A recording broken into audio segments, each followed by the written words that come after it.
Welcome to Cut Daisies and Unicorns, and this is episode 10, which means we always have something special in mind. And today we have an interview, and it's always a good time to be able to have an interview. But we have a beautiful unicorn, right, Steve? Yeah, a beautiful unicorn that we have today for our interview, and it's going to be a good conversation. I already know it, even though we haven't even had it yet. I know it's going to be a good conversation. Yeah. So, Alyssa Conley is with us. Now we don't give out phone numbers and we don't give out addresses. So if some weirdo on the internet tries to, oh yeah, exactly. We talk about this all the time. I'm afraid of who's going to try to find me. So. Maybe they already try. Who knows? I don't know. But yeah, so we are grateful Steve, for the time. Maybe they already found you, and you don't know it. Maybe. Well, yeah, it's true. It's possible. Yeah. It's true. But I still have Gypsy Dog, and Gypsy Dog definitely protects me. Right. Yeah. Oh yeah. Yeah. She does. Yeah. She can be intimidating right up front, but she's a very loving dog. Oh, so sweet. So, Alyssa, for our listeners, why don't you tell us a little bit about yourself? Yes. My name is Alyssa Conley. I am a child of God. I am a mom to Jasper, who's 3, and Benji, who just turned 1. I'm a wife to Chad, who is the most dope husband and dad. And I feel like I'm sure this is normal in marriage, I think, now that I've been in one for 7 years. I learn new things about him constantly. Aww. And that's really exciting and really fun for me to get to do as his partner. Yeah, that's awesome. Yeah. Hey, and you know what? So many interesting points of connection with Alyssa. Yeah. So I got to be a part of Alyssa's wedding. Yeah. And Alyssa performed my wedding to Amy. Right. The absolutely best wedding I've ever been to. Is yours or hers? No. Was her presiding at my wedding. Yeah. It was so good. So good. Yeah. That's great. Thank you again. I am still flattered that you and Amy had me do that. Oh man, it was a statement. Yep. A statement to all. It's and I feel like a very appropriate one because women should be leading in all the spaces alongside men. Absolutely. I'm sure we'll get there in this conversation, but yeah, and especially at my place of employment at the time. There's this thing about, not having women preach or teach and, even questioning how far up in leadership and stuff. Now we recognize that these are, it's church by church in regards to how those decisions are made and things like that. But when day, 62 came and Amy's like, yeah, hey, why are we waiting until December? And I'm like, I don't know why. Yeah, that's a great question. Why? And so then I'm like, well, if we're going to do this, then this is, and actually Phil was in a really close race to have Phil come out and do the wedding. But I definitely wanted to land a blow in regards to, hey, this is going to be different. And a lot of people don't even know that Amy kept her last name. Yeah. And so a lot of times we'll get cards from friends and stuff and it'll say, to Steve and Amy Coble and stuff. And I just giggle because I'm like, well, that's how well you know us because you don't. But I think Amy was super surprised too when we were having the discussion. I'm like, hey, so about your name. I'm like, are you really wanting to become an Amy Coble? I've lived with this last name my whole life. I don't think I would ever want to impress that on anyone again, Again. So, anyway, but yeah, so Alyssa She presided over our wedding, and we're blessed. That's right. Yeah. So, thank you so much. Yeah. Likewise. How's Chad doing? He's great. Yeah. He works at ISG Group now, downtown in the East Village. He loves it, and they care a lot in a very different way than his prior employer about developing people internally, regardless of what their college background or piece of paper says. So that's been good for him. Nice. To like just climb to the next thing, whatever the next thing is for him. Yeah. They're a great company for him to work for. Nice. Well, awesome. Yeah. Very good. Yeah, and you mentioned your babies and how much, I mean, I know how much you guys really wanted to have kids and just kind of on that timeline, working through all that, and then you blessed, and I mean, gosh, and were your last photo session, was that Justin Meyer? Yeah. Oh my gosh. He's so lovely. Oh yeah, absolutely. Justin and I go way back, and his work is just phenomenal. Yep. Showed up for sure. You guys can link him in your show notes or whatever, because he is worth seeking out if you're looking for someone to do photography. Yeah, absolutely. And he does stuff from catalogs. He goes out to New York and does shoots for fabric, for different manufacturers. He's done magazine layouts, and he is a sought after. He himself is his own unicorn, and an incredible musician, vocalist as well. But a lot of people don't know that about him. Only the people who knew him earlier. So anyway, interesting. Yeah, that's cool. Well, hey, so you said your oldest is 3. And so in the 3 years of being a mama, I mean, what's a couple things that are like dearest to your heart about being able to be a mom? Something that I learned early on, understood differently, was the way that God feels about me. Because of how I feel about my son, I have a better understanding of how God feels about me as his daughter. Yeah. So that's something that continues. I like relearn that perpetually, right? Yeah. I can get frustrated, and instead of coming calm and cool, get a little loud and hot. And Jasper still loves me. Jasper doesn't think any different of me raising my voice. You know what I mean? The next day he's forgotten about it. My child's mercies are new every morning, just like God's, which is beautiful, and I'm lucky that's true, and I'm thankful for. Watching him grow is so fun, and learn stuff just with his childlike curiosity and wonder. You both are parents, you both know. Yeah. Toddlers, then they become these sponges. Everything you say, they say it. Everything you do, they do it. When they see it, what's that? What's this? What's that? What's that for? How does that work? Yeah. So watching him learn is super fun, and all the time I'm like, keep asking questions, Jasper. Yeah. Don't ever stop. Yeah. Oh, that's awesome. That's great. So tell me what some of your passions are in life. I know, probably being a mom is part of that, but tell me about the other passions, because we know that those also make up who you are. So that'll also give some listeners an idea of kind of what's at your core too. Yeah. So my faith is really important to me. My family is really important to me.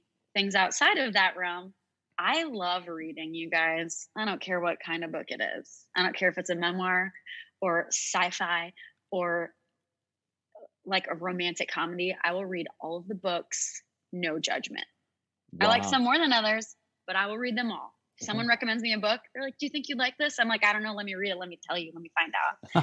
So I love reading a lot. Finding time for it is different now than it was 3 years ago. Sure. But, make it work. I love writing music, specifically worship music. Sometimes not that, but I actually find a very different joy in writing worship music, because then that's not only something that like is filling my cup, but I'm also able to like pour out. When I'm writing worship, I'm worshiping. So it's a both. Yeah. Two birds. Two birds, one stone. Two birds. Limited Two birds, one stone. Amount of time.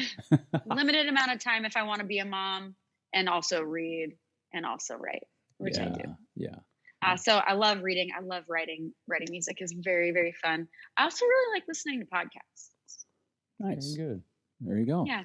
So what have you read recently that sticks out to you right now that you're like,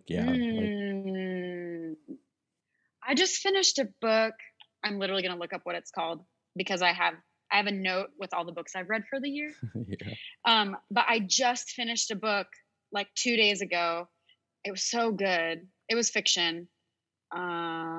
Liberty by Caitlin Greenidge. It was about a woman, basically her single mom. Her dad died when she was young. Her mom is a doctor. Her mom is also helping people who are still slaves be free. They basically like fake deaths of people and they travel with the coffin. They take them to this woman and she helps them kind of restart. So pretty sensitive book, that alone, right? Yeah. That's wild. Around slavery. Then this woman, her mom wants her to become a doctor, sets her up to go to this school. After 1 year, she's like, this is not it. This is not what I'm passionate about. Then to like get away from her mom because she doesn't understand like the inner workings of what's happening in that family and in her relationship with her mom. She ends up dropping out. She gets married. Her husband promises a different thing for her. And it's not different. He's gone all day. She's with his family who he didn't tell her anything about. It's not good. It's not the life that she wants. She ends up getting pregnant with twins and she ultimately leaves. It goes back to her mom. So the book ends. The last 2 pages are her writing a letter to her husband who she is leaving, about why she's leaving, about the world that she wants for her twins. Wow. Guys, it's good. It's good. It's super sensitive. There's a lot of touchy stuff in it. And that's probably why I liked it because, if we're reading about it, we can be talking about it. Yeah. And isn't that, I think one of the things that I wondered about was because you do have such a large audience from the stage that you serve from. Do you find that you're drawn to how other people are able to be transparent, vulnerable, and share like that stuff? But then do you get caught in a tension about like how vulnerable and transparent can I really be because of and I'm going to use air quotes because we're in a 3-shot where people see Phil, Steve, and you're in the little box below on our podcast for video. I'm using air quotes concerning stage personality. And so can you talk to me about your internal of where you find yourself at with that tension? Or maybe there's no tension for you, but I see your like nonverbals and I'm thinking. No, there's a little tension, but not because anybody tells me that there needs to be. I could share as much as I wanted up front and probably be applauded for that vulnerability. But the fine line and the tension for me is this isn't about me. Right. How do I point people to Christ, but also be authentic and share pieces of me? So at one point I did indirectly talked about infertility. It was the beginning of Advent of 2017, a month before a month before I got pregnant with Chad's child. I don't even love when people do that. My husband and I are pregnant. No, you're not. You female are having a baby. Anyways, I indirectly shared about it by saying, I don't know what you're waiting for. I don't know if you're waiting for someone to come home from overseas. I don't know if you're waiting to see your dad in heaven. I don't know if you're waiting to meet the sibling you just found out about. I don't know if you're like me waiting for a child. That was it. But I cried. Ooh, I'm probably going to cry right now. I feel like crying. I'm not going to do it. Not going to do it today. I cried. I cried in front of probably 10,000 people that weekend at different services because I was like, no, I need to share that. I need to be, Yeah. I need to tell people what I'm walking through, because we worship differently together when we know each other, Yeah. not Yeah. see each other, Yeah. know. Yeah. For people just listening, I'm like touching like my heart to know each other, not just look at each other. So yes, that tension is real, not because anybody says it has to be, but because I want to be very careful to make sure that people are focusing on the right thing. Right. Not me. Which in itself can sound like a little, she thinks, but I know you guys know my heart, and that I want people to be looking at Jesus the whole time. If they're looking at Alyssa, they're looking at the wrong thing. Yeah. And that creates a tension. A lot of times on our podcast, we divert from church words, church definitions, Christianese might be the framework of language that we run hard away from it for the pursuit to be able to have conversation that when people listen in, they're like, hold it, I haven't heard it talked about like this before. And unapologetically, when we ask you to be able to come on the podcast, there are Christians out there who are like, oh, thank God, somebody just said they love Jesus. We wonder where Phil and Steve are, but all the believers out there in the Lord Jesus Christ are rising up from their couches or out of slumber and saying, oh my God, somebody just said the Jesus word. Yay, now we're on board. We're going to listen to this whole effing episode. But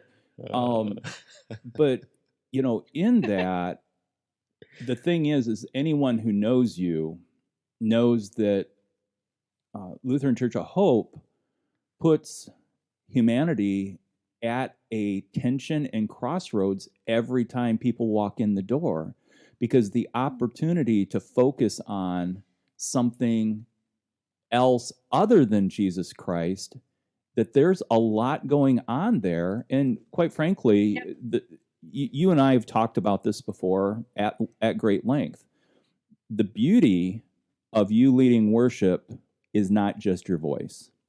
And for anybody who's heard you sing, they're like, Coble, are you serious? Have you heard this lady's voice? Oh my gosh. I'm like, heard it? Yeah. If there's any vocal dance that I love to do, it's a vocal dance with Alyssa. Just by my side, because the things that she can do physically with her voice, and that's not the beautiful part. The beautiful part is, as you said, as you were touching your heart, it's your heart, and you figured out and I'm just gonna mansplain it, okay?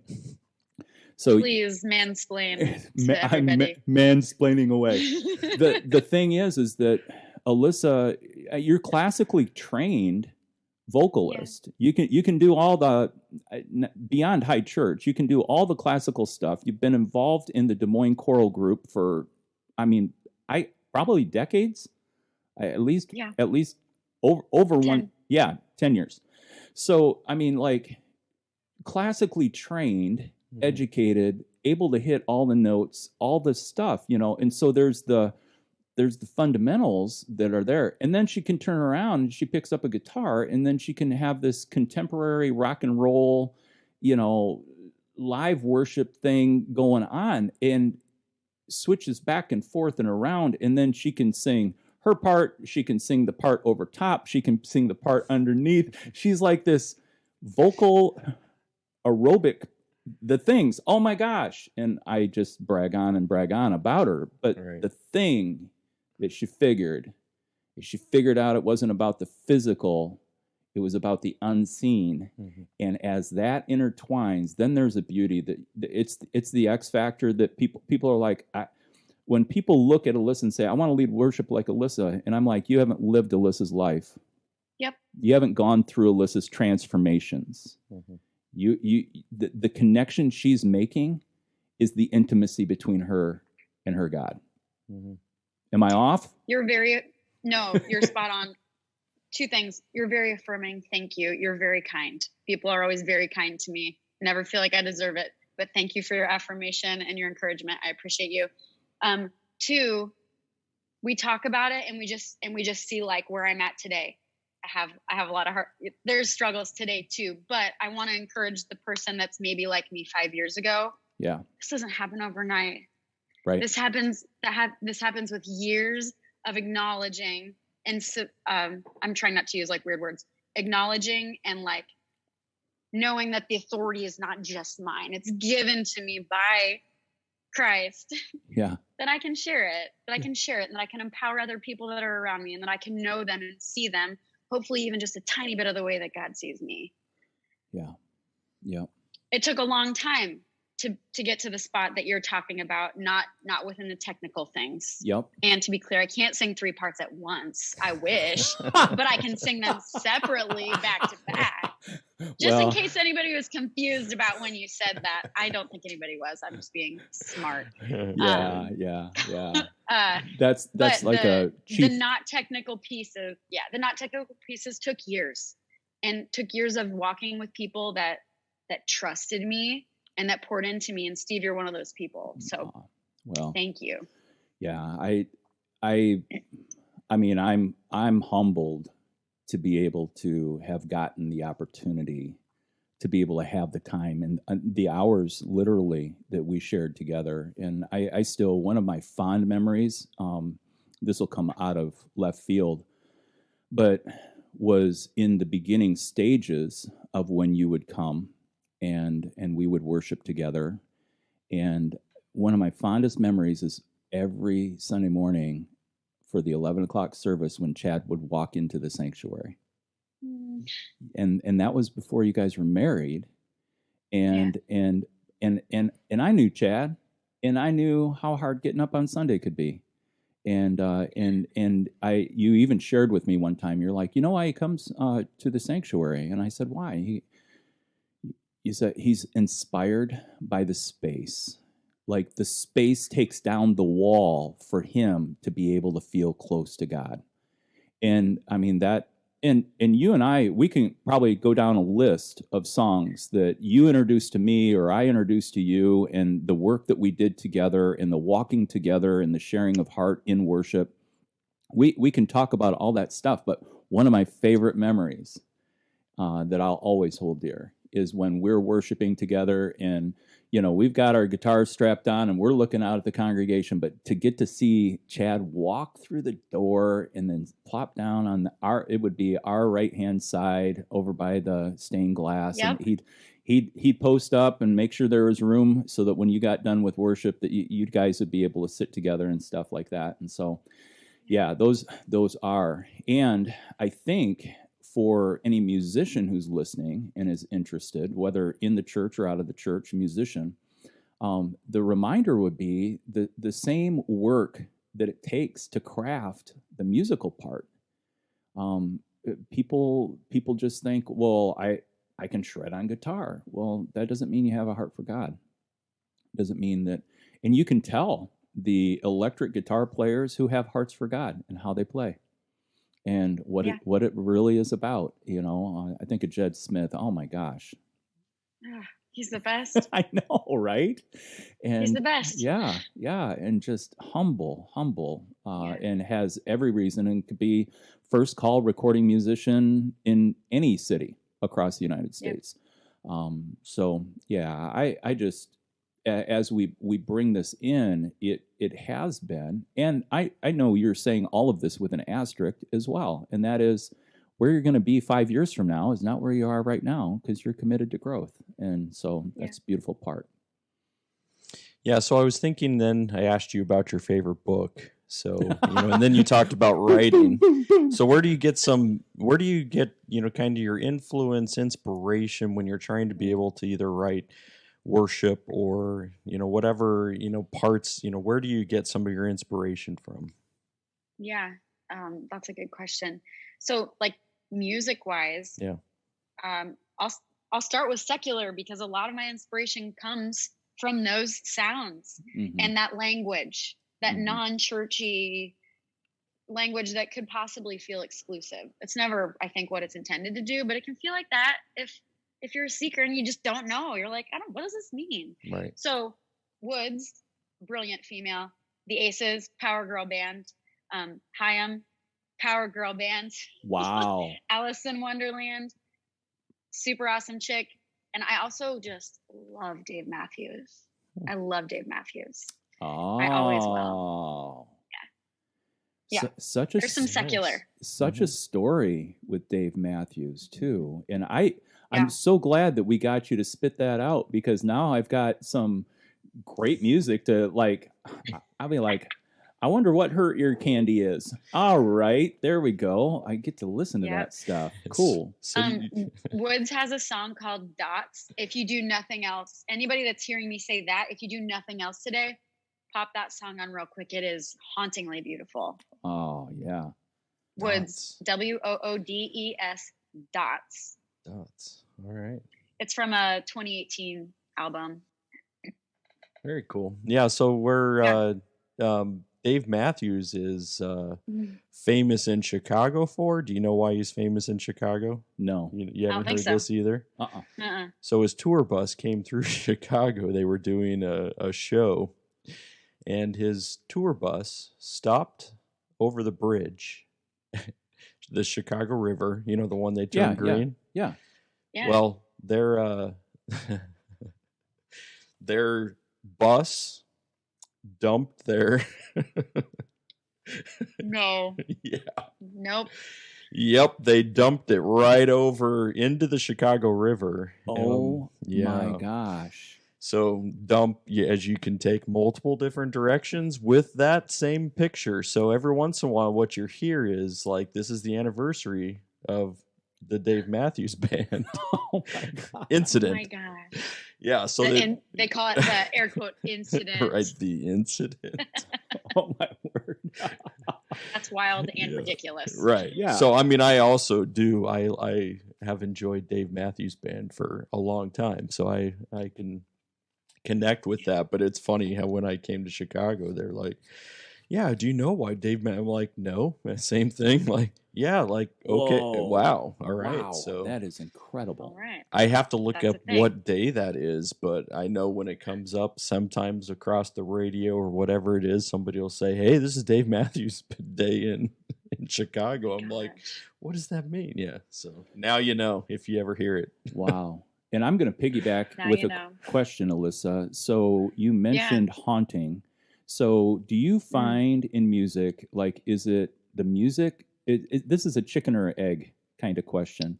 So is it the music? Is it what you're bringing in? You're hearing the notes, you're hearing the textures, you're hearing that. Is there that, or is it lyrics? I mean, like, talk to us about the roots of, like, when you're hearing things that like move you and shape you and you're discovering. Talk to me about how that all comes together for you. Yeah. Okay. So when I hear things that move me, it is far less often about the words for me. It's about like the sounds that are legit washing over me into my ears, if you will, and how that makes me feel. Yeah. And less about the words. Now, when I write, what I don't have an ear for is thinking up those sounds that wash over me. I don't have an ear for making those up. I have an ear for chord structure and lyrics. Yeah. So as a writer, that's where my creativity is. But as a participant or as a receiver or a listener, it's about the sounds, not as much about the words. Yeah. Music speaking. I love the piece, like without anybody singing anything, sometimes music just speaks. Yeah. Yeah. Yeah. And sometimes speaks clearer and louder than anything with a word. Right. It takes me back to a shared musical experience with Alyssa. Yeah. When we saw Need to Breathe live. Mm. Oh my gosh. They're so good. Oh my word. And we were just, and Alyssa was crushing on the bass player all night long. Crushing with my soon-to-be husband, right? Just hanging out. Wait, were we married yet? No. No, I don't think so. Yeah. Okay. Either way, Chad was like, "Yeah, I like him too." Yeah. Was that at Simon Estes? Yeah. Okay. It was at Simon Estes. And we just, I don't know, on a whim, we were like, need to breathe. Oh yeah. And we like got down there and but gosh, yeah. And so if people are wondering, they're like, well, what do you mean feel the music? You know? Who? Yep. Wow. Yeah. Yeah.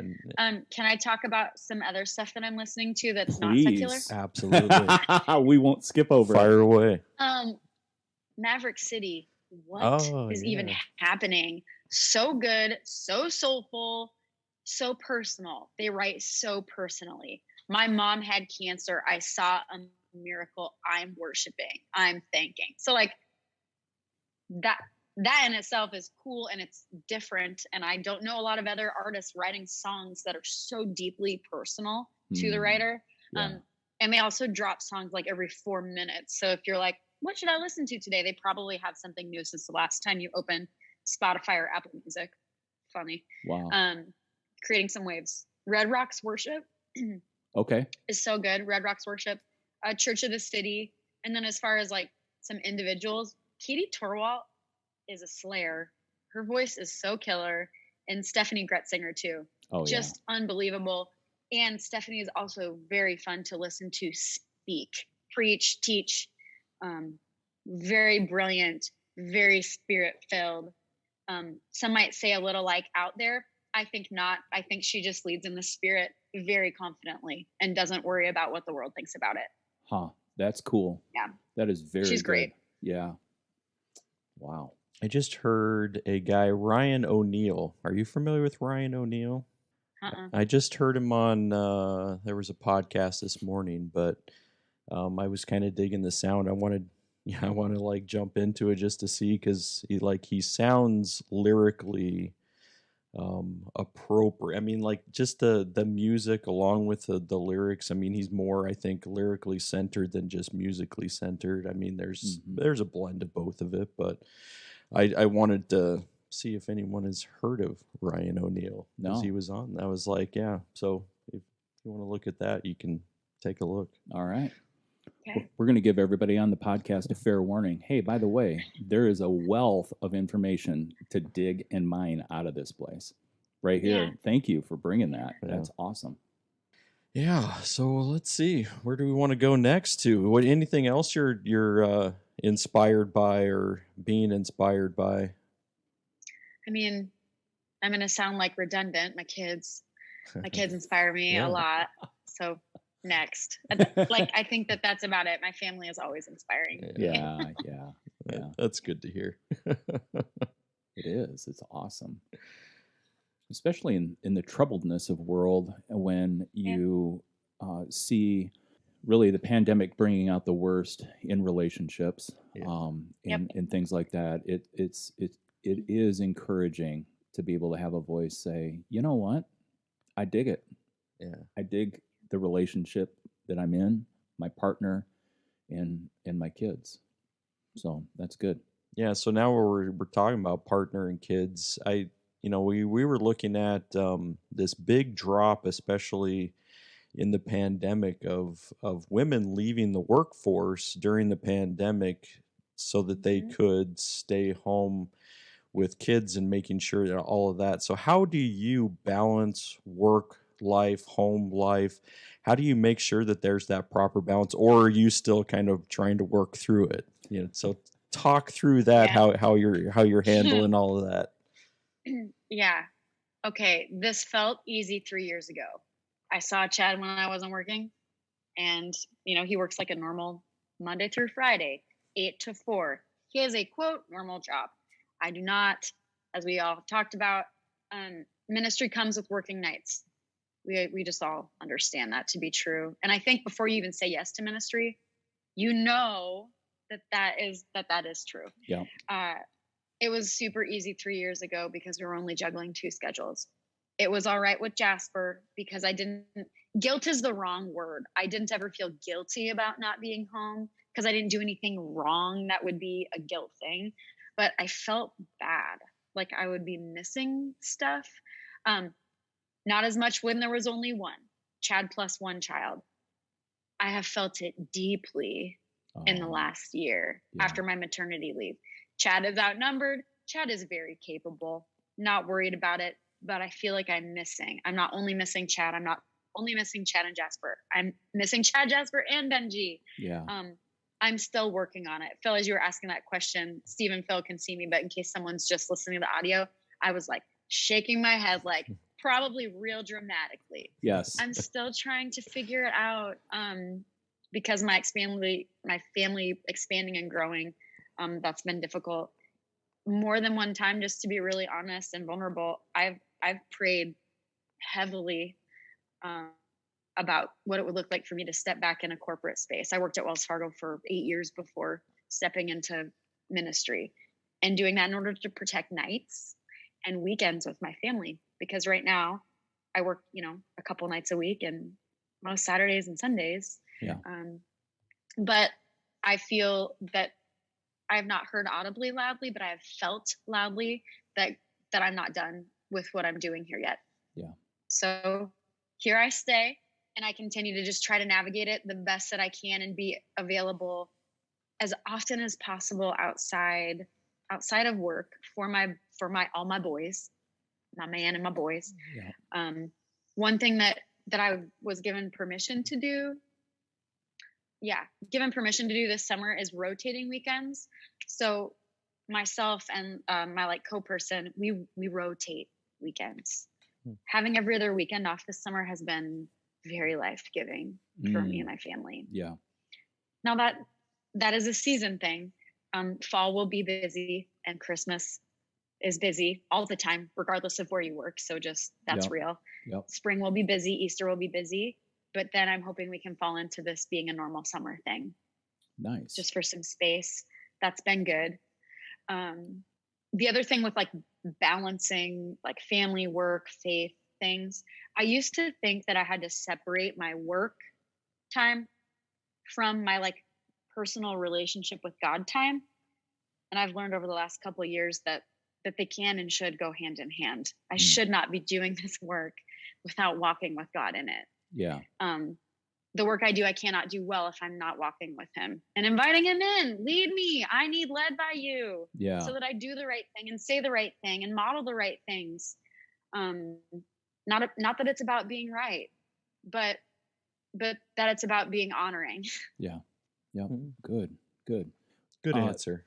Let's follow this work theme a little bit. And we often talk about the dualistic mind and what it means to be able to transcend to a place or to evolve the human mind into a place that's not dualistic in thinking, but is broader, more open and receiving to more than one option. But I'm going to dualism right now. Okay. So A versus B. You mentioned that you worked at Wells Fargo, corporate land, and so that's would be in this context of for the listener. Let me say this: I don't believe that there is a higher calling to be in church work as a believer versus a job in corporate America versus a job as a blue collar worker, industry worker versus any job. If you're a believer, I think what you just said is that you need God to lead you, and this is a joint effort thing. Okay.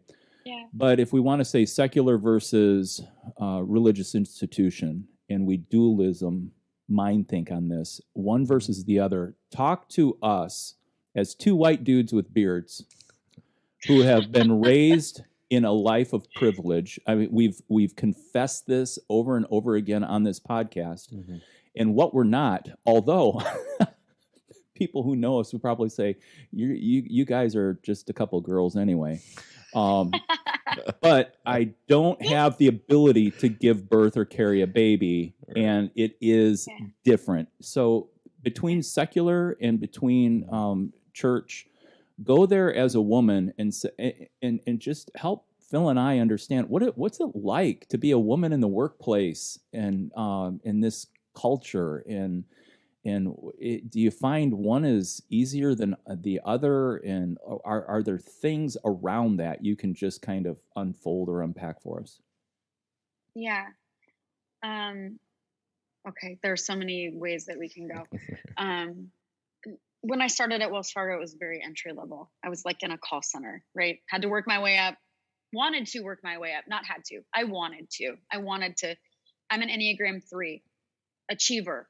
What is next? What is next? Alongside that comes performer, which can be great, but can also be very unhealthy. I'm very aware of it. Sure. Kind of makes the job that I do now a little challenging in that. It's a lot of self-reflection on why I'm doing what I'm doing, make sure I keep it in check. Rewind. I didn't ever feel, I cannot recall a single time that I felt that I was treated different by anybody at Wells Fargo because of being a female. I just can't, which is great. I don't have any wild stories to tell you about. I'm glad. Maybe that means we're getting better, or maybe that means we're not, and I don't know it, or I'm not seeing the things that aren't better. So that's like a 2. That's like either or, probably both and. I saw senior leadership at Wells Fargo at the time. It was men and women, pretty equally represented. Probably a little more on the dude side, but whatever. Progress is progress. We're not there, but progress is progress. Flipping to the church space, I feel like this has been a battle for years and years. Should women be leading? Should women be pastors? Should women be able to say or sing anything from up front? One, the Bible tells us yes, and I will fight with anybody verbally and lovingly all day that tries to tell me that Scripture says something different. Call me. I'll give you my number. We can talk about women in the Bible that we're teaching and crushing it alongside of people like Paul and Jesus. Okay. Yeah. I think that I'm not even talking about where I work. I'm talking about that and every big C church, all the churches all over the world. Yeah. There should be more women up front. There should be no reason that it is not 50-50. There's no reason. And it's not yet. And I feel discouraged about it. And I just try to use my voice to lead well and build up other women to lead well. So I mentor a couple girls,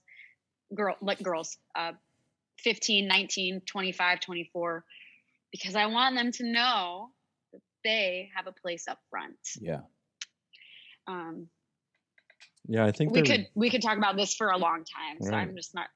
Yeah, no, I just, again, it's, we try to have the voice of all people, on our podcast. And we come back to the part where, hey, we're in our first year and we're just getting legs on as far as connecting with others and stuff. And when I reached out to you, I just knew not only are you well thought, well read, and, I can respect what goes on between your ears. But I also know that we need the voice of women to be present, in the podcast and stuff. And so when people are like, why are you guys always interviewing each other and where's the voice of women? And I'm like, ha, listeners of podcast, this is the answer we bring. And then there's some people like, yeah, but the woman that you had on the podcast, she's like this Jesus freak. And I'm like, unashamedly, I will not apologize. The answer is yes. And you can be able to do that, and we're okay with it. So yeah, well, that helps. I just noticed even there is a shift that is happening. Even you look at the SBC, largest denomination in the United States. Southern Baptist Church for people who are listening in Africa. Yeah, right. Yeah. So Saddleback, which was their their largest church in the SBC, sure, is now put women up front teaching. And now the SBC, they're like, well, we're going to have this conversation because we need to remove them because they're putting, and it's like, so this conversation is happening. And I think that they intentionally did that to make a statement to be able to say, we want to have this conversation. And if this is what it's going to take in order to do that, then this is what we're going to do. And even if you're going to say you're going to kick us out, like Saddleback can, live on its own. Even if if you're going to say you don't want us with you, that's cool. Like, we can exist. Yeah. But this conversation needs to happen. People like Beth Moore, who was a part of the SBC and said, you know what, no more, I can't do it. People are, they were brutally going after her. Yeah. And so she finally said, I can't do it. Like, I'm not going to fight anymore. I'm going to do this thing because God's called me to. But yeah, so I kind of love those conversation pieces that are coming in now. And it needs to happen. Yeah. Mm-hmm. And I think that when it comes to equality in the workplace, then we have to ask the men to start asking questions in their own mind. And that is, are you treating women differently? Like in the hire, are you treating women differently where you're like, oh, well, we'll go ahead and pay them this much? Well, I would say take a look at the research and see what would you pay a dude who's being hired for the same position, and then make that be your marker. Don't be like, oh, well, she's got a husband that's working a full-time job, and so since we're going to give her a part-time job and we're going to pay her 70% of what the going rate is, so that why? Now, speaking in church language, I mean, ultimately, you're saying because of your budget, and somebody's justifying it in front of God by saying, well, it gives us more money for missions. That's bullshit. Okay, I'm sorry for all the Christians who are listening to this, but I'm going to just tell you right now, this is bullshit. Right. The reality is that if you look in the church pew, talk to me about how many women are coming to church versus how many men are coming to church. When you're looking at the church, the church volunteers, Right. when you're looking at the church volunteers, who are showing up? Well, they're like, yeah, but there are all these moms that are raising their kids, so they have more time to be available. You know what? They probably ought to just stay home and be able to nurture their own children instead of taking care of the work off of your back of what you don't want to do at the local church by asking volunteers to be able to fill in. Do you think I'm passionate about this? Steve's fired up. The reality is, until men become advocates for women, they're just being a bunch of jerks. For what? For their own pocketbook, for their own wealth, and this is anti-Christ. It's 666. Mark it, throw it on your forehead, and put it in your wallet. I'm calling you out. That's the deal. And so, and we probably, I don't even know, I'm not even paying attention to the clock. All right, so it's 10 after 12. Just, hey, whenever you feel like you have to go, you're marked off until 1, right, Alyssa? Yeah, I've got plenty of time, but hold on a second. Yeah. Anybody that feels offended about the last 3 minutes of what you just said, I would challenge them lovingly to check their stuff so hard before worrying and being so offended about the things that you just said that are true, that are real, that are today. Yeah.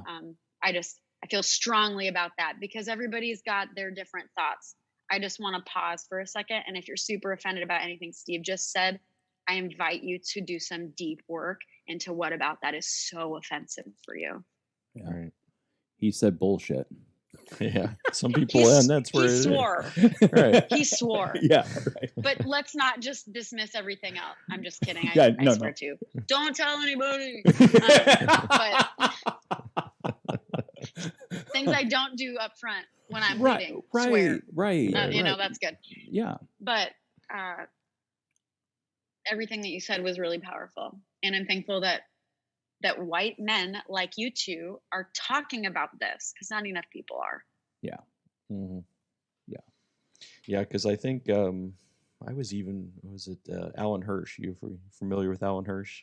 I know. I vaguely know the name. Yeah, but see, this is why I love having you as a podcast partner because you know this stuff. Yeah. So Alan Hirsch, he was a guy that talked. I mean, he was talking 20 years ago about the missional movement within the church. Okay.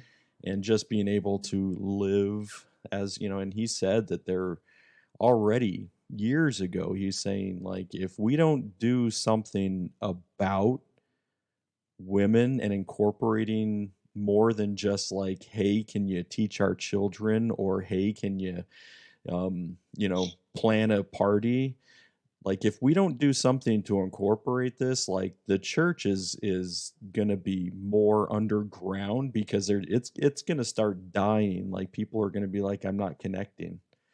And I think that it's been a big part of what's been missing. And so some people have said there's been a feminization of the church, but I think when we're not incorporating voices, and yet like who's been leading the feminization of the church then? It's dudes. Like so they're saying, well, men aren't connecting anymore. Well, all right, so why? What's really the thing? I mean, so it's a great conversation piece to be able to say, like, we're missing out on all kinds of dimensions. Why? And I think this is a big part of it. I think if we go back to, I don't know, I'll bounce this off Alyssa. Alyssa, when you think of the creation account in Genesis, are you drawn to the part that God made man but took women and created woman from the rib? Like, is there a disconnection that God actually created woman? No. Okay. That's not something that I'm drawn to. That is not something that bothers me at all. No. I wonder if like people are like, so when like man is superior because God creates man and then from man makes woman. Like, is that what you're saying? Yeah, I'm like here's where I'm really going. Mm-hmm. God created man and woman in its image. So why do we miss out on the feminine face of God? It's because a bunch of dudes translated the Greek and put it into the male person. Mm-hmm. All the pronouns. Yeah. See where I'm going with that now? I knew you were going somewhere. I was trying to figure it out. I was trying to figure out how to get there. I was not tracking clearly. And so I think the superiority, the chauvinism, the male centeredness of the church stems out of, the part. But if we're going to say that humanity, we're going to Christianize this down to that humanity is made in the image of God. That's what makes humans so special, is because we're made in the image of God. Well, then why aren't we talking about the female side of God? Mm-hmm. Mm-hmm. I have a lovely pastor friend who refers to the Holy Ghost as she. Mm-hmm. I was literally going to, whenever it got to a good point, to be like, what about God the Father, God the Son? What about the Spirit as feminine? Really? It's something that I've been walking with for a number of years. Yeah. Yeah. I don't talk about it because I'm not trying to be divisive. Right. Yeah. Everybody's relationship with the Spirit is very highly personal, and it should be. But this is something that I've been exploring or experiencing / navigating for probably 2 years now. Yeah. Spirit is as feminine. Yeah. Mm-hmm. Hey, so I'm going to bounce back to books. Oh, Broken Horses by Brandi Carlile. Have you read it yet? Nope. You need to. I can write it down though. Oh yeah. What's it about? Write it down. Her life. It's a biography of Brandi Carlile. Okay. Yeah.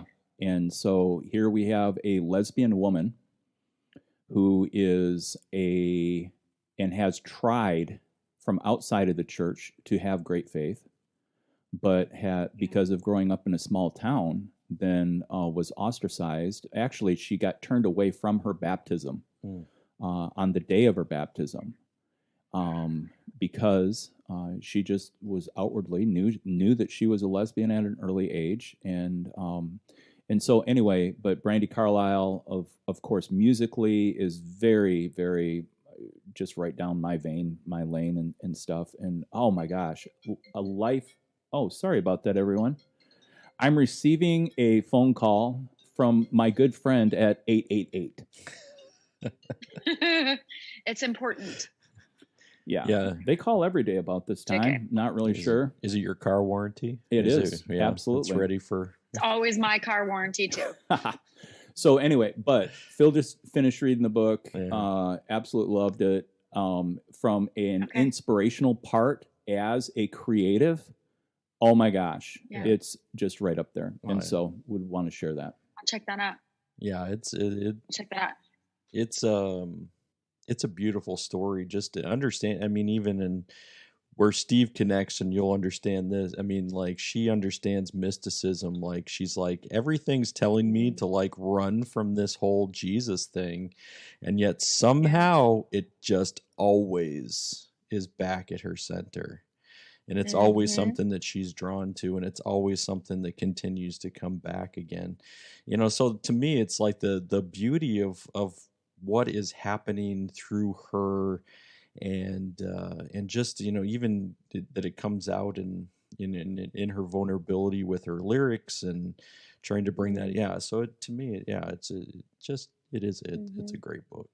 Is she the one that just released? Did she just release an album like a couple months ago? I believe Is that so. her, Steve? I don't know about her newest album.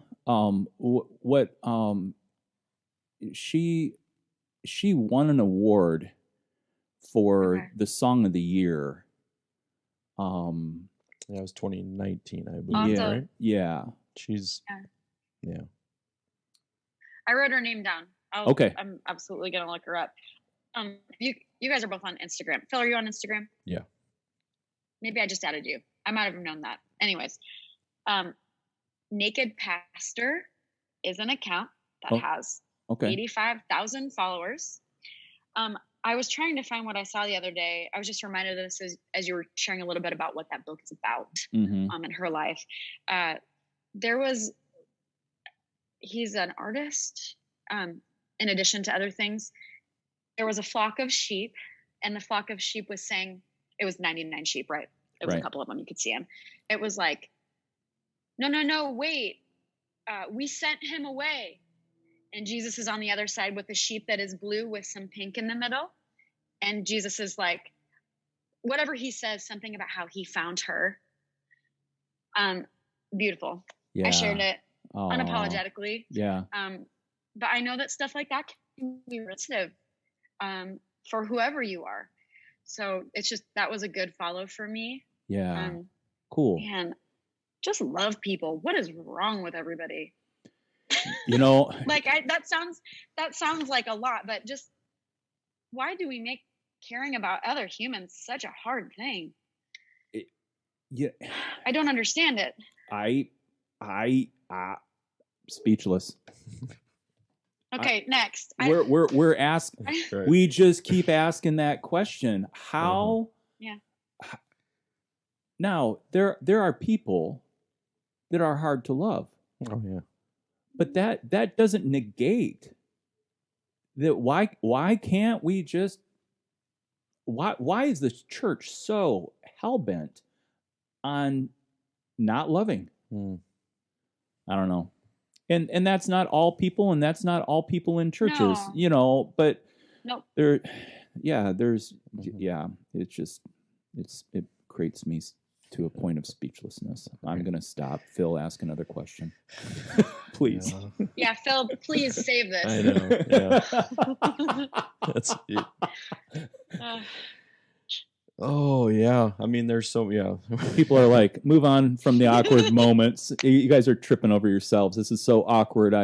Now my ears hurt. I'm going to shut this off. And I seriously love sitting in this discomfort with people, regardless of what their personal things are and where they fall on any line of any vein of any kind of thinking. I love sitting in this with people. Not that a podcast is like the spot to do it, but no, but I love it. Yeah, I think, that gets us to things that make us feel uncomfortable. Now we're saying, so why does something make me feel uncomfortable? Why does, this conversation, maybe some people out there like, this makes me uncomfortable. Well, why does it? Dig into your uncomfortableness for a moment. Yeah. So Steve and I spent a lot of time, talking about the, like Black Lives Matter movement and, the things that we're really picking up after, George Floyd's death and murder. Right. His murder. Yeah, and we can call it that. Yeah. I mean, it's Yep. yeah, for sure. So why is it that it made some people uncomfortable? And Yeah. why is it the ongoing conversation still has people trying to defend some of the things that they have known before? And yeah, so that's it's kind of the point of what we do on the podcast is like we're digging into stories, but we're also trying to understand like there's growth and evolution in people, like there should be. And you should be challenged where you're at currently, no matter where it is, because you're saying, how can we continue to move forward? How can we continue to see things differently? So where have you found yourself to be uncomfortable before? What have you done with your uncomfortableness? Okay. I do conflict easy, so I feel like I'm not uncomfortable a lot of times. I know that's not like, that was not the segue. You weren't asking me about how do I handle conflict. I think discomfort that I experience is an awareness and acknowledgement that I don't know enough about fill in the blank, like that I just don't understand it. Which means I need to ask questions like what Steve asked me about being a woman working at Wells Fargo and working at Hope. Like, I need to be asking people questions about their lives so that I can understand their histories and their cultures and their experiences. So my discomfort comes from an ignorance that sometimes I don't know is there. That's good. Yeah, Steve, do you know what you do with your uncomfortableness? Well, I think for me, one of the things as I season into this new season that I'm in, like I'm giving away one of my tricks that I use. And one of the tricks that I use is I'll get phone calls from people and I continue to be a counselor, and listen, and I'll be listening, and or they'll say something, and I'm just listening, and all of a sudden I'll be like, "Are you still there?" I'm like, "Yeah, you're still talking." I mean, like I don't need to march all over this, I mean, like, well, how come you haven't said anything? I'm like, there's not a direct question yet, Yeah. And so, like, I make people uncomfortable by listening. And so then, it ends up, just being that thing where creating opportunities for non-comfort allow people to be able to get in deeper. And when they're taken back or it is unsettling for them, it's in that uncomfortableness that I find you can get deeper than what's really being shared. And so oftentimes creating uncomfortableness by being silent is one of the tools in my little relational belt. And people are like, and quite frankly, that's totally different than 23-year-old Steve. 23-year-old Steve would, I would talk over people. I would interrupt. There's times in the podcast we both get so excited about topic that we end up talking over each other. And we do. I'm just like, I'm not even practicing being a good host right now. I'm just, I'm all over this place. I'm so excited. Can I learn more about Doctor Who?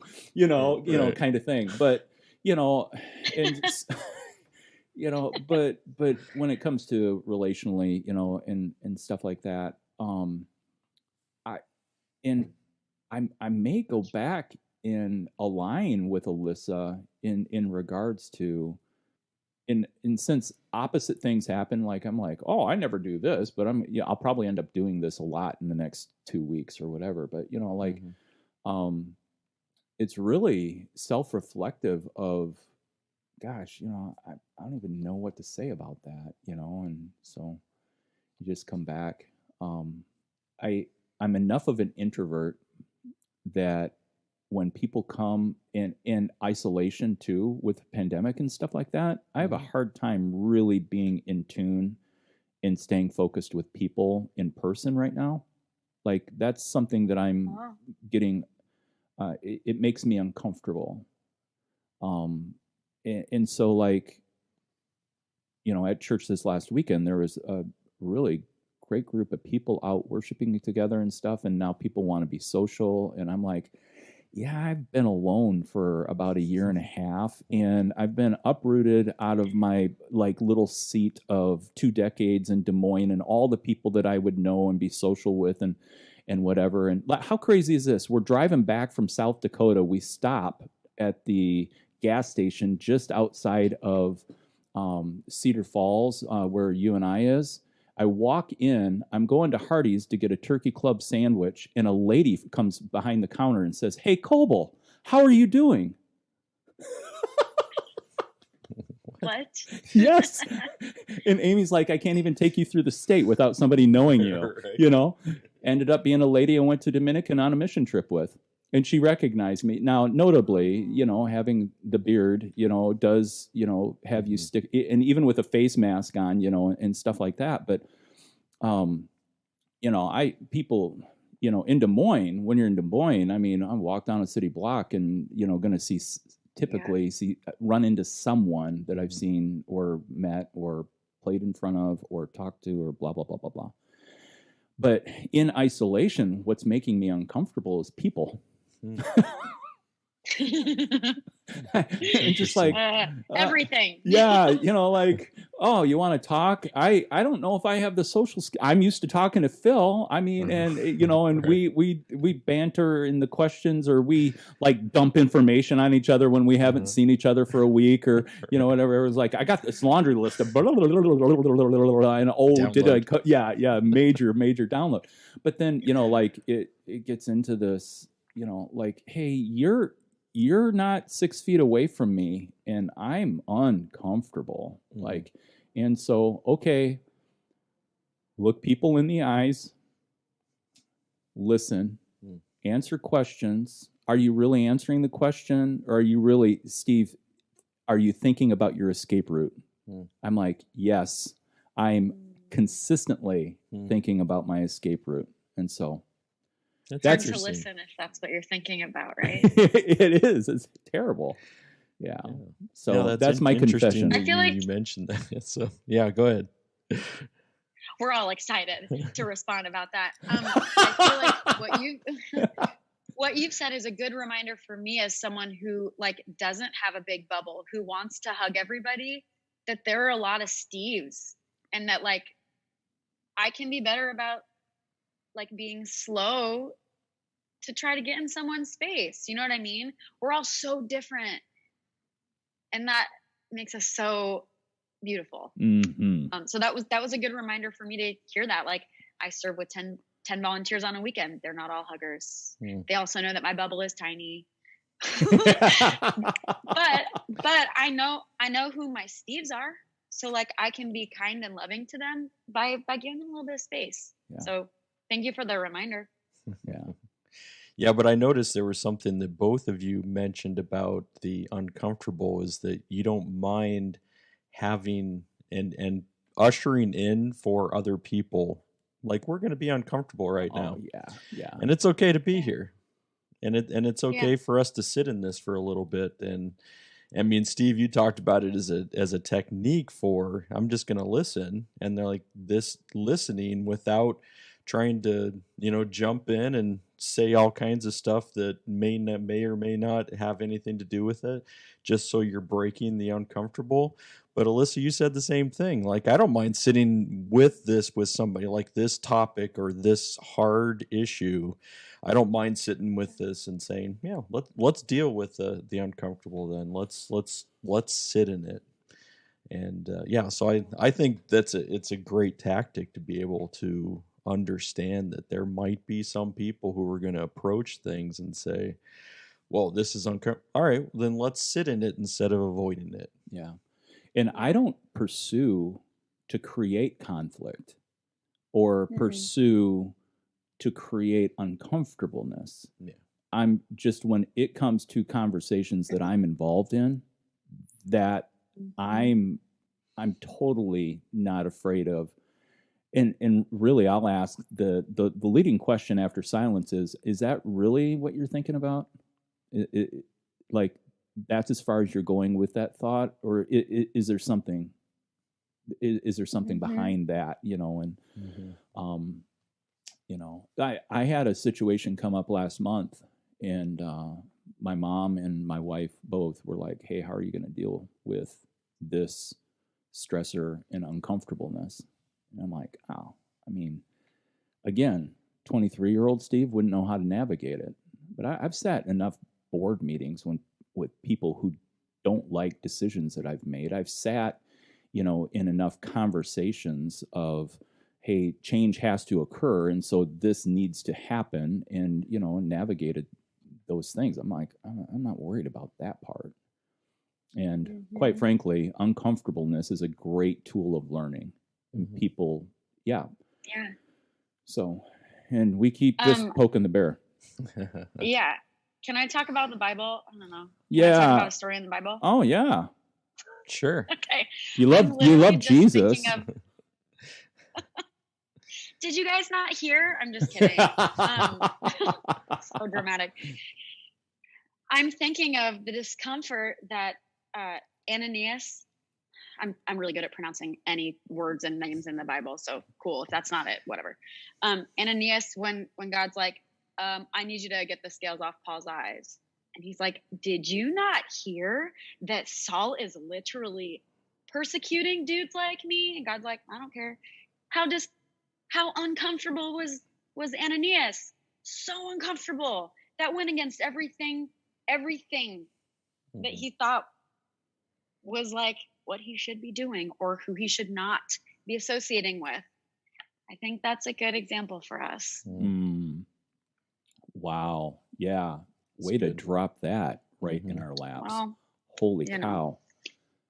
Yeah, that's really good. Yeah. I don't think Ananias was like, oh yeah, that sounds like a great way to spend my day, hanging out with a guy that wants to kill me. Probably not. Well, this was like right after Saul's conversion. So he was not, for people that are listening that don't know, he was not a believer. He was literally making sure people that were Christians or Jesus followers were found and persecuted. Well, killed. Literally not just persecuted in terms of men. He straight up kills them. Yeah. He is finding these people to kill. He encounters God. God puts scales on his eyes and he's like, go here. I'm going to send this guy to help you. This guy who thinks you're probably just going to try to kill him. Yeah. Heyo. And so one of the things that really, when we start asking people to look within or look to themselves, you can start asking different questions. And if people are like, I don't even know what the questions are that I should ask. Question number one, how do you say that you love women, you say that you hold up women, you say that you're for women's equality. Who are the voices of women that you're listening to consistently that help frame you on where women are at today? That's a great question. You can take it another step further in regards to, what, who Phil and I talk about who are the Black people or who are the people of color that you are having conversations with, if not daily, weekly. You're like, maybe not weekly. How about in any given month? Are you, are you pursuing conversations with people who are outside of your gender, who are outside of your color? And so when you look at the empty set, you're like, but why are we talking about this problem? I don't have a problem with this. And I would say, well, take a look and see if the empty, what is not present in your current life, and then start being intentional. That's another Christianese word that is just, but be intentional in pursuit of when, don't cross the street when someone of color is walking down towards you. Look that person in the eye and smile and say good afternoon or good morning or hey, I hope you have a great day today. I mean, like, it doesn't have to be, I need to be BFFs with dot dot dot. But I mean, so then you ask that question: what about people of other religious faiths? Mm-hmm. Yep. Why? How many Muslim friends do you have? You're like, well, I don't have Muslim friends. Why not? Well, Steve, don't you know they're terrorists? No, all Muslims are not terrorists. And so, I mean, like, you would have to get to know a Muslim, someone of the faith of Allah, to be able to get to know the heart of a person who just, I mean, that's like saying, I'm German, so I hate Jews.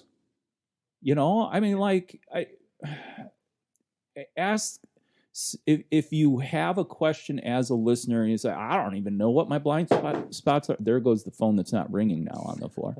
I don't know what my blind spots are. Well, then, have a conversation with somebody that you are close to and say, hey, can you tell me? But I would ask the leading questions of, look at the empty set, look at what's not available. Look at what you're not doing and raise awareness, because the goal is to dismantle dualism.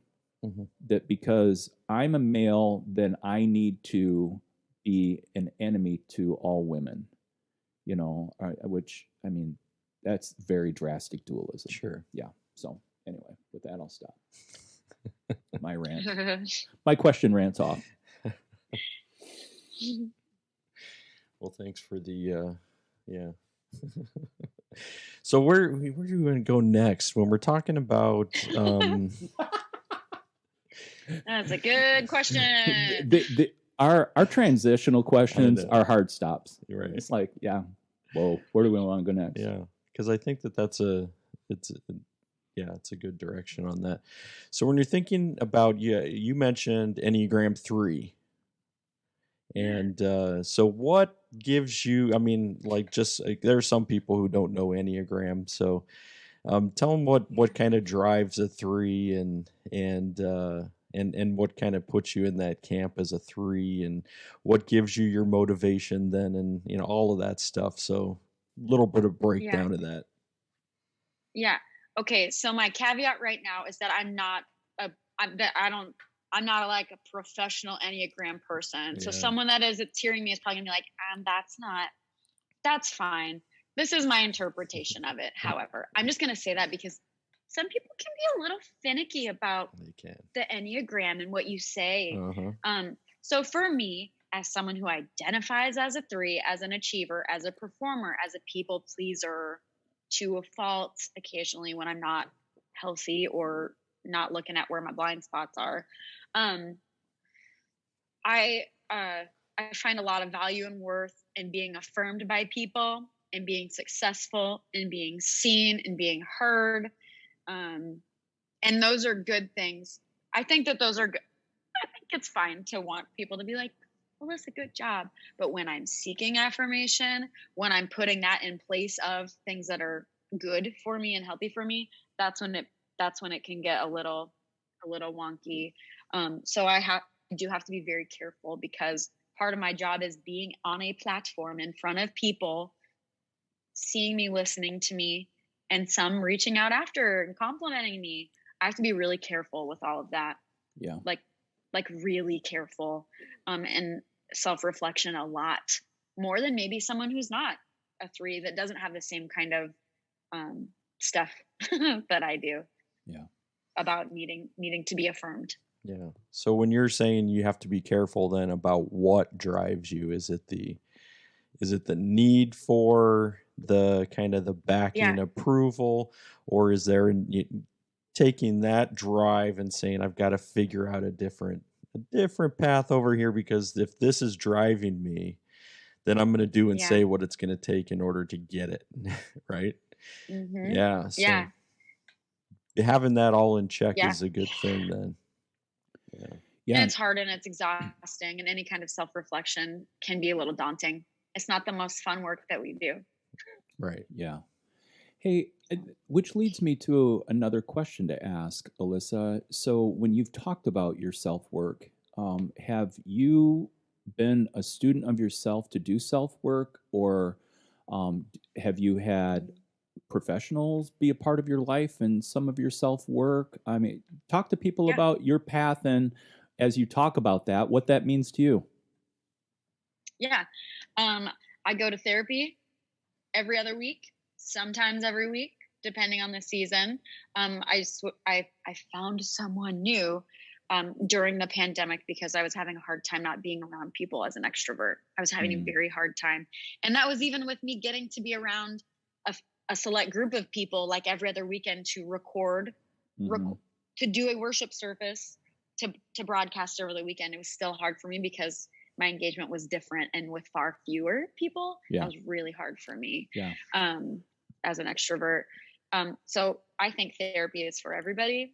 I don't think there's something, air quote, wrong with you because you're seeing a therapist. I think you're willing to look inside and see what needs to be dusted off and worked on when you walk with a therapist. And I think it's really healthy work. I think it is a very kind and loving thing to do for yourself to see a therapist. Nice.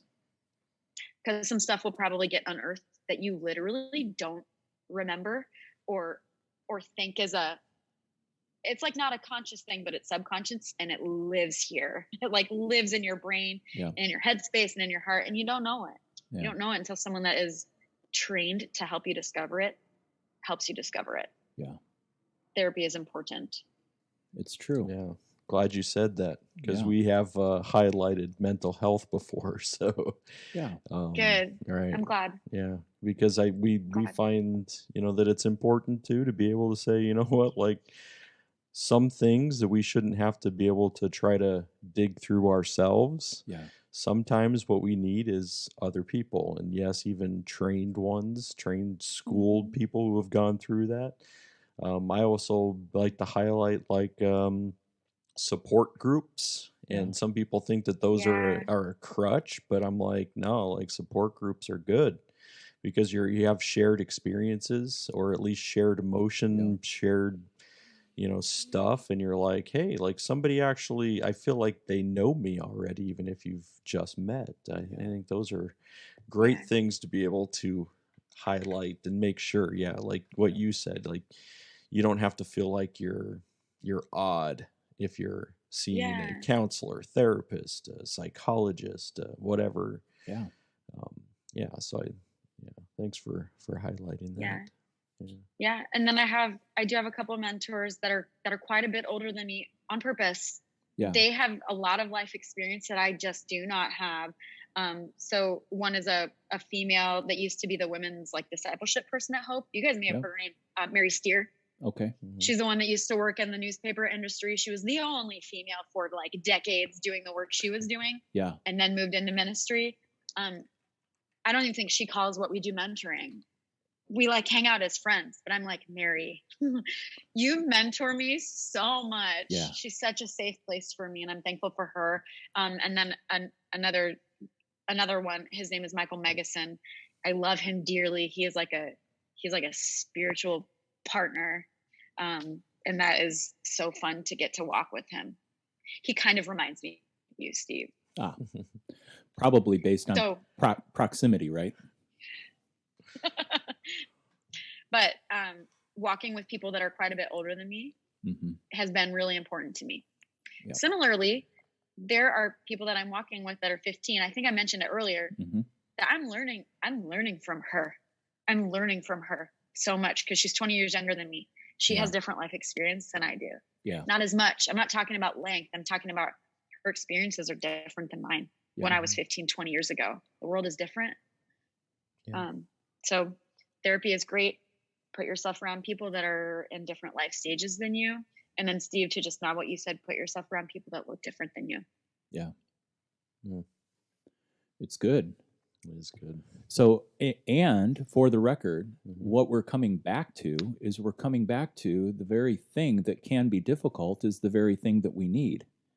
And so people, and so Richard Rohr in his book about the dance talks about how that the Trinity is such a beautiful picture because left to two people, you have a couple, but when the third person is introduced, then it becomes community. And so then dualism is able to be set aside or at least work through. And that's where, like, I mean, even in an interview with the podcast, I believe why people enjoy that so much is not that the topics that Phil and I talk about on our PS edition, kind of things, aren't poignant and aren't informational, but I believe that it's speaking to a root within the heart that longs for community. And so it's seeing community at work. Here we are asking questions, and people are like, I don't even know how to do that, and I would say, well, I think you have 3 really good teachers right here that have given you clues. And so be a student of this podcast and say, what was really going on there? Oh, Alyssa's a student because she likes to read. She's also a participant in creativity, so she's writing, and as she's listening to music is informing her body.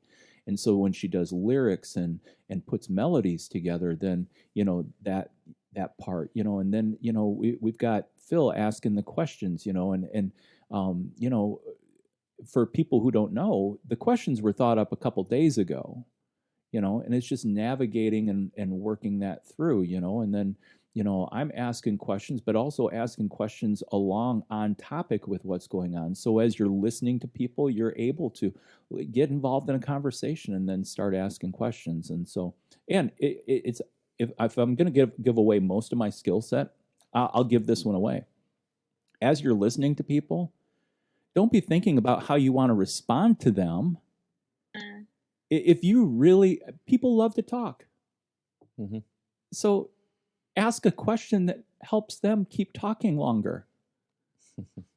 And then as you hear them, then when they finally get exhausted, and then there is that really awkward, uncomfortable silence, then you can ask the other leading question. Is that really what you wanted to get to, or is there something behind that? Is there something underneath? That's right. Yeah.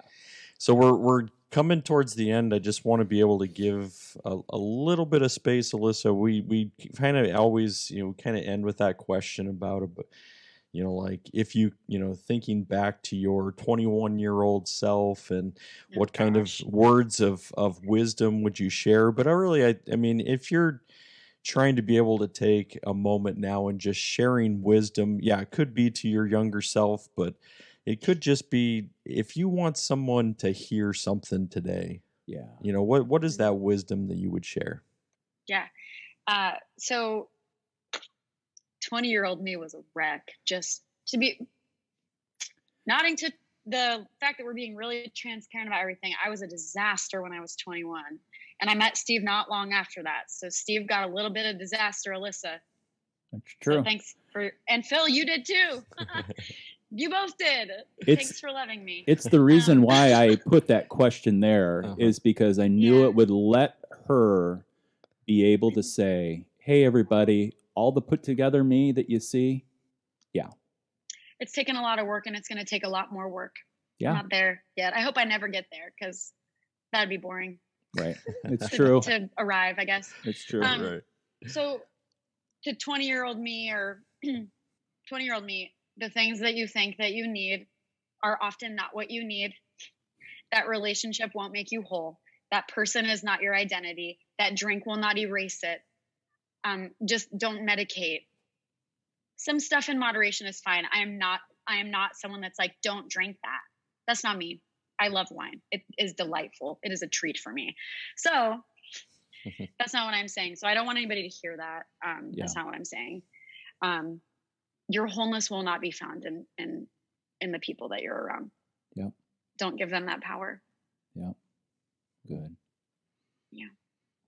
Yeah. That's great advice, because that's something that's also learned and lived. Yeah. Yeah. Yeah. Yeah. I have another question for Alyssa before we let her go. You're dropping and it's not on the list, but I do believe in the multiple degrees of Kevin Bacon. And so what I'm wondering about is, Alyssa, do you have someone that you would feel comfortable referring to us, a woman, for us to interview that would not pick up where you left off, but would be a wonderful introduction as a female voice to Cut Daisies and Unicorns. And if you're like, you know what, I want to think about that, and I will let you know, we've got ways to be able to communicate, and we can, down the road be able to just have that person on and then like kind of time travel backwards to your interview and say, hey, Alyssa passed this name on. But I want you to be able to, I've really enjoyed our interview, and I would me too. love to have somebody that is in your proximity that we don't know that we could continue a conversation with. Yeah. Do you want me to tell you right now? Yeah. If you know who it is, I do. Yeah. I think so there's two people that come to mind for me. One is the woman that I meet with. Okay. That's quite a bit older than me. Mary Steer. She is really brilliant. She's a white female. The other one that comes to mind is Jed Smith's wife, Michelle. Oh. Smith. Her father is Japanese and her mother is white. So like she sits on the board for a couple different like cultural events in Des Moines. She's really brilliant. She's really well spoken. Recently she was just in like 30, how old is she? Close to my age. 40 under 40. She is really amazing. Yeah. Both of them would be really lovely. Okay. They have very different experiences, so it might be worth trying to pursue them both. Yeah. Actually such a wealth of information and knowledge. It is. Yeah. I could get a hold of Michelle and have her contact information.